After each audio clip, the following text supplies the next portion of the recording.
Not about washing the dirt on your skin, but a certain purification on a deeper level happens. In line with your ears, here, at that point you put little cold water. Once your cellular structure is charged with energy, it will remain youthful for a very, very long time.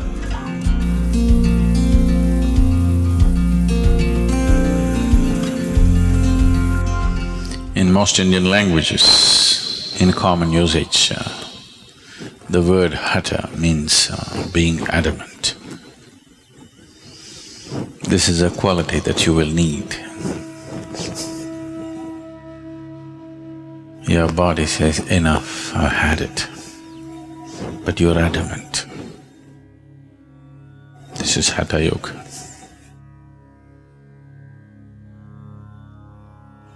Your mind says, I give up, I can't do this anymore. But you are adamant, you simply do it.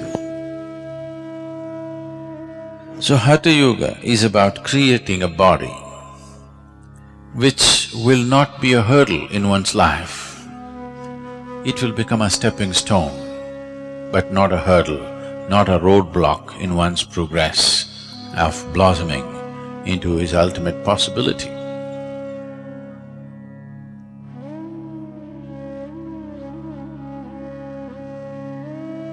So simple tips.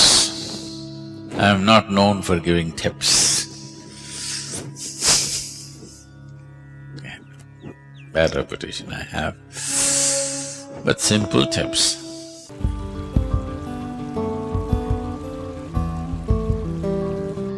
In the yogic culture, a shower, there was no shower. Bath always meant dip in the river. They always went to the river, dipped, come out and do it. If you do this, your muscles will be good. So, an alternate way of doing it is, usually in our homes, the pail that we use to pour water is this big. At least it has 4 liters of water. If you do this, the whole body, that's it, always… I'm not going to insist on this for the ladies, your hairstyles and everything, but always a bath means the first pail of water is on your head, always.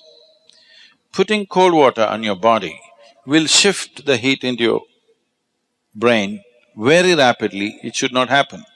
So this is why those who don't want to wet their hair, at least should take a little bit of cold water and put it… there's a point here, in line with your ears, here. At that point, you put little cold water, immediately you will see a certain cooling happens in the head region. After that, you can have bath with just the body. But otherwise, you always… the first pail of water is over your head, not on your body. So what you do is, you fill the bucket and that's the best way to do it in the morning. The body should be immersed in water, that you're trying to create a simulated dip in the river, okay? At the same time, the whole body should be… at least the skin should be covered in water at the same time, not like this, like this, If you pour water, the whole body… the body should think you're taking it for a dip. So, if you pour like this, there is a certain coolness in the system and muscles become very flexible.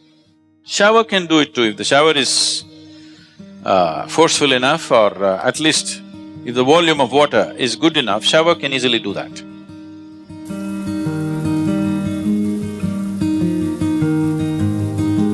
It's always best that we use water which is little cooler than the room temperature.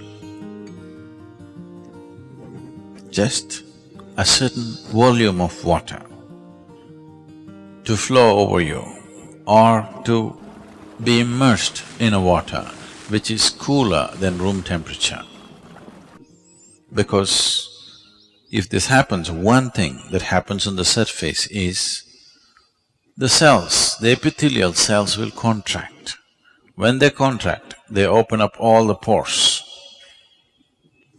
the pores between the cells will open up. The cells themselves have pores. We don't want that to open. That will open if you put it in warm water. If you dip your body in a hot water tub, the cells will open up and take in water. That is not always a good thing to do. You put the body in cold water, the cells will contract, the in-between spaces will open, and that's important for practicing yoga. Because we want the cellular structure of the body to be charged with a different dimension of energy. If the cells contracts and it allows space and then you practice your yoga, then the cellular structure in the body is charged.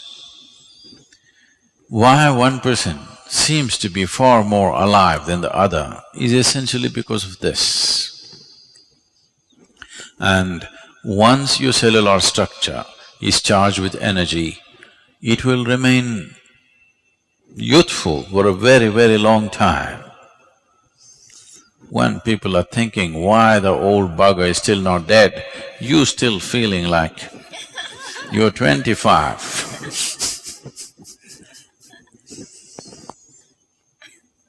Hatha yoga is a way to frustrate the world also.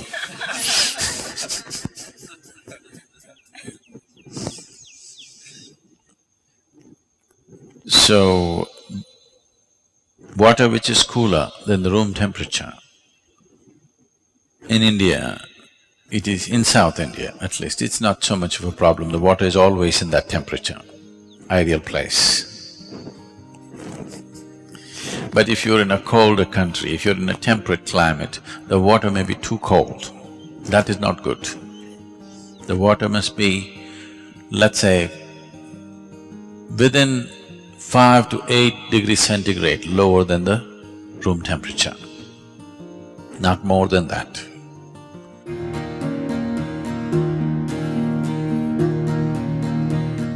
So if you have a tendency to catch cold initially, first couple of weeks, you put a spoon of eucalyptus oil in the water, cold water, and pour it over you. You will see your cold will go away, not because of the eucalyptus oil, just because of the cold water.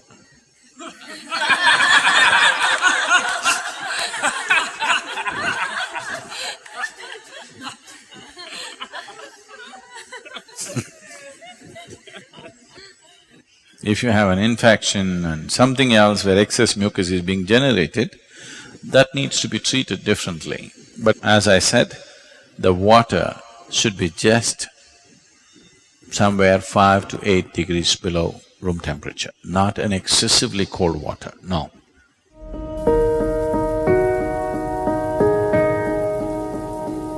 If there's any kind of interaction, any kind of mingling and mixing of whatever kind, if you're in a crowd for too long, when you go home, first thing is shower. You must do this. If it takes 3, 4, 5 showers in a day, it doesn't matter. For a sadhaka, it's good to shower many times a day. You shouldn't overdo it. But there were times when I used to shower minimum 5 to 7 times a day. Now it's come down to maybe 2 definitely, sometimes 3. 2 is a must for you. More is good. Any kind of physical contact happens with somebody, a period of more than, let's say, 6 minutes, if you're even holding somebody's hand, before you do yoga, it's best that you have a shower. This is not a cleansing thing. We are not trying to clean the body, that's not the point. It's not because somebody is impure, you're trying to clean your body. Yoga is a way of organizing your energies into an individual. So if any kind of transaction happened too much, if I come and sit in a program, I'm not even physically touching anybody, if I sit in a program for 2-3 hours, first thing is shower. Because just the interaction creates a certain amount of… the integrity of your energy becomes little loose. So at any time, First thing when you go home, shower. Shower need not mean soap, shampoo, this, that. A bucket full of water, boom. Just water flowing over, it purifies. How does water purify without washing and scrubbing? Not like that. You know, in nuclear reactors, they're using certain metals, particularly metals like titanium and even platinum and few other things. If they want to purify these metals, they want metals in the purest form. In the normal laboratory process, they can only purify to a certain point, beyond that they're not able to purify. So what they do is, you make a rod of this metal and make another ring. Just move it up and down without touching.